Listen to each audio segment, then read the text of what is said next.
traffic. Do you want to just introduce yourself and your channel? I mean, you're pretty popular. I think you've got, what, 200,000? Yeah, a little over 200,000 now. That's Things awesome. have gone crazy this year. Yeah. I'm Chris. I run the channel TheTopher, and I also run the Winding Road Magazine YouTube channel. Started doing this in about 2011, fresh out of college, and I just put a camera on my face and drive cars. So I think I ran into your channel during the summer. Okay. And I think, do you have a Lexus, like the red Lexus? Was it the LC 500 that you did? Yeah, we had an LC 500, we had an RCF this year. Yeah. So I saw that and I was like, wow, I think this guy's local. So then I subscribed, I added you on the channel there on YouTube, and then I thought of you to check out the car because, number one, I think it's a pretty unique car. There's only 310 made a year or something like that. I've never seen a B6.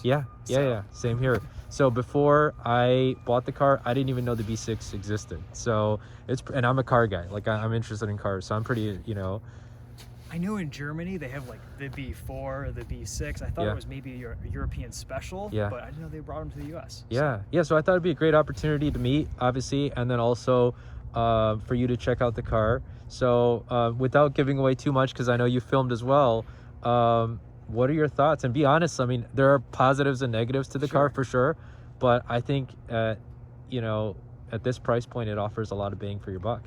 So you paid around 55 for this? Yeah, I paid 54 okay, for a 2015, and it had 26,000 miles. Wow. So you've put about 24,000 on it. Yeah. And it's about 130 new. Yeah. It's fun. It's really fast. I mean, I said I've never driven a slow Alpina. Yeah. And this thing, even with 540 horsepower, you said in 2016 they raised it up to 600. Correct. You don't really need 600. This is fine. Coming from a Genesis, anything above, in the mid 500s, it feels like a monster. Yeah. And definitely, even by 5 years later, the car feels fast. It feels great. Yeah, the X-Drive all-wheel drive puts the power down. Awesome. Because otherwise, your only other option in the 6 Series Grand Coupe was the M6, which was rear-wheel drive only. And look around us. I mean, we're covered. I mean, it's not that bad, the snow, but definitely you don't want to be in a rear-wheel drive, high-performance car. You could do it with snow tires, but it's probably just a little dicey. You'd be sideways a lot. And especially with the turbocharged engines that were in the M6, they were really peaky. In low grip scenarios, it can get a little sketchy. But yeah, this thing is great. Alpina does such a nice job tuning their cars and putting their powertrains in and integrating them with BMW's products. And I've always thought that the 6 Series Grand Coupe is one of the nicest BMWs that was being made at this time. So back in the day, I mean, this was easily a $100,000 car. Add on the Alpina bits for a little bit extra. The power, the torque, the all-wheel drive, the usability, and the range that you can get out of it is pretty impressive. I'll tell you, my biggest regret is because of COVID, I've never had a cool enough car to go to a Cars and Coffee. And of course, there haven't been any Cars and Coffee really too much because of COVID. So that's my only regret with the car. Getting back to your channel, do you have any tips for anybody, or any secrets or anything, something that you wish you knew when you first started off your YouTube channel? Just film a bunch of videos.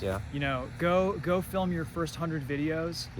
Think about over time, what you're trying to achieve with your channel, kind of what your mission statement is. Consistency helps, but also I've already seen a few of your videos. You have a great camera presence. You're well spoken. You've got good things to say as an owner about this car. And my personal mission was always just to make videos that I wanted to see. Because when I first started filming on YouTube in 2011, there were just the standard car reviews out there. You couldn't hear a car, you couldn't see what a car was like to drive.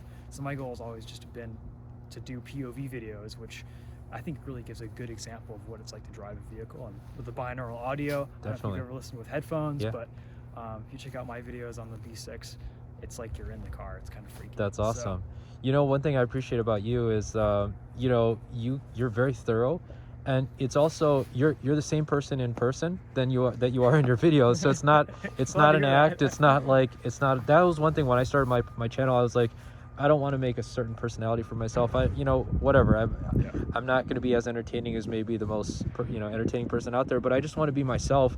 And like, for example, meeting people and sharing my circle, because I think that's one thing. If you told me today, like, hey, look, I don't know, God forbid I have like a sugar problem and I need to see endocrinologist, I know the best guy in town. I can get him on camera, and that's my one talent, I think. So in terms of something else, that any tips or tricks or anything you wish you knew, if you had to go back and do it again? Well, it's kind of tough to do it at the beginning, but I will say the first 1,000 subscribers are the hardest. Yeah. And after you hit about 4, 5, 6,000, it kind of starts to snowball a little bit. So that initial push is really tough, because the amount of work you put in, you don't get rewarded for that until later. So it's a long game.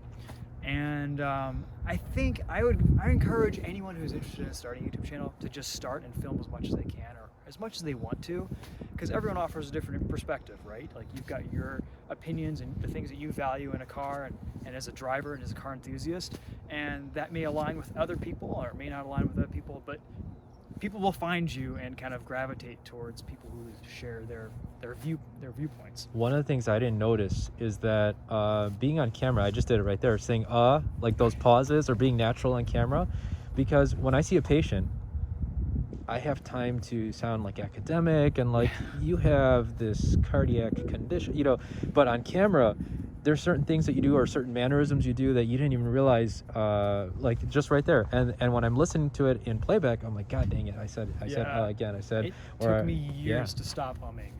Yeah. It's hard. It's hard being on camera. So For sure. You've already got a good start. For sure. I appreciate it. And I'm so glad you got a chance to see it. I wish it was a little sunnier, but this color, I know it's not super clean, but this color, when it's sunny outside, it's definitely, There's a cool flake to it. Definitely. It's. But that's one of the beauties. Sometimes it looks purple, sometimes it looks like dark blue and light blue. And I saw you do a little donut. You want to do a few donuts? I don't know if you're donated out. Yeah. I don't want to piss these guys off. But, yeah. The extra all-wheel drive, like, I'm sure you have some fun with this in the wintertime. Definitely. And I was actually really excited to drive on these Michelin Pilot Sport 4-season tires. Yeah. Because I've heard really good things about them, that they do really well in the snow. I think they do a very good job. If you wanted, the better option would be to get a dedicated, like, Blizzak or some sort of winter set. But the storage problem, and again, this is not a track beast. This is not something I personally would take on a track, maybe just for fun. If it was a more sporty tuned card, then I would do the dual setup with the dedicated summer tires and then the dedicated winter set. This is a really nice balance. Yeah. And our winters in Southeast Michigan have been pretty mild the last few years, so you don't really need anything crazy. And we filled up the air on the rear tire before filming, and that took like 5 minutes because it's so complicated. So imagine taking a set of rims like these off and on, and storing. They're probably heavy too, so just storing them. But yeah, it was great meeting you and thanking you. Right. And do you want to plug your channel one more time? Yeah, sure. Yeah, so thanks again to Syed for letting me drive this. It was a treat. I don't think I'll ever get a chance to drive another one since they're so rare. So I haven't even seen one. You said earlier you haven't taken this to a Cars and Coffee, but pretty much a guarantee you'd be the only one. There's one in Oakland County. I saw a green one. So if you see them, yeah, but I've only seen it once. So what colors do they have in this? Green, blue? Was there like a black too? They have the standard BMW colors too. So they've got a black, they've got a white. To me, the two exclusive colors are the way to go, because it really pops. The greens and the blues, no other vehicle is going to have them aside from Alpina.